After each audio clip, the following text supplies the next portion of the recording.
다음 키워드는 말 3마리의 저주입니다. 결국 이 말 3마리가 이재용 삼성전자 부회장에게 큰 위기로 돌아왔습니다. 어제 국정농단 주요 인물들의 대법원 판결이 있었는데요. 대법원이 원심의 판결을 깨고 파기환송을 했습니다.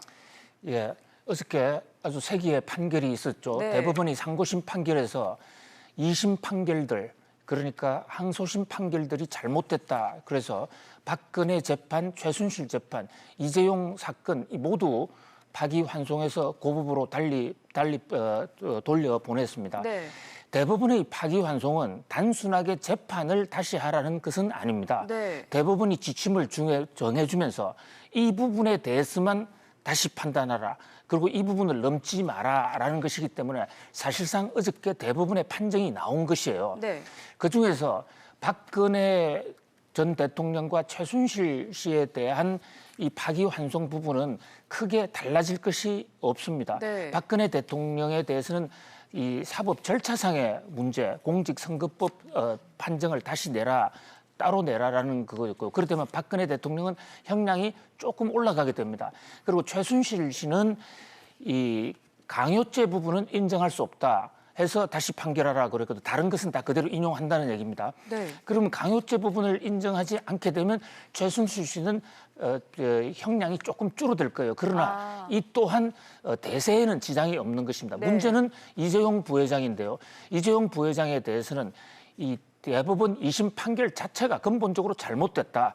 2심 항소심에서는 이재용 부회장에게 뇌물죄를 상당 부분 부인했습니다. 네. 이 말씀하신 이 말 3마리, 말 3마리로 정유라에게 대준 돈이 약 38억 원 정도 되는데요. 네. 38억 원, 이건 뇌물이 아니다고 봤거든요. 그런데 어제 대법원에 이건 분명히 뇌물이니까 다시 판결하라. 네. 그다음에 또 이 스포츠 영재재단에 낸 13억 정도 되죠. 그 대목에 대해서도 이것은 뇌물이다 해서 다시 판결하라 했기 때문에 이재용 부회장 입장에서는 뇌물 액수가 무려 51억이 더 증가하게 됩니다. 네. 이재용 부회장의 이 3마리 말 뇌물, 그 돈은 또 이재용 부회장이 개인적으로 낸 것이 아니라 삼성그룹의 돈에서 나왔기 때문에 이것은 횡령죄가 동시에 성립되기도 합니다. 이런 내용이라면 상당히 그 형량이 무거워져요. 법 논리적으로만 본다면 이재용 부회장은 무기징역도 가능하게 되는 것이고, 네. 2심에서 저 뇌물죄를 부인하면서 집행유예 석방을 했는데 이것이 근본적으로 흔들리게 생겼습니다. 물론 2심 재판부가 다시 파기환송 재판을 하면서 이 여러 가지 경제 상황이나 이런 것을 감안해서 집행유예를 해줄 가능성도 완전히 배제할 수는 없습니다만은 네. 현재 법 논리상 본다면 보통 사람 같으면 아주 중형의 이 실형이 때려줄 수밖에 없는 지금 그런 상황이에요. 이에 대해서 삼성그룹 입장에서는 또다시 그 재계 총수가 삼성그룹의 총수가 이 구치소 이제는 교도소로 가야죠. 교도소로 가야 되는 그런 상황이다. 그래서 매우 지금 심각한 그런 상황입니다. 이 이재용 부회장의 판결은 삼바에도 영향을 줄 것으로 보여요. 네. 삼바라는 게 삼성바이오지 않습니까? 네.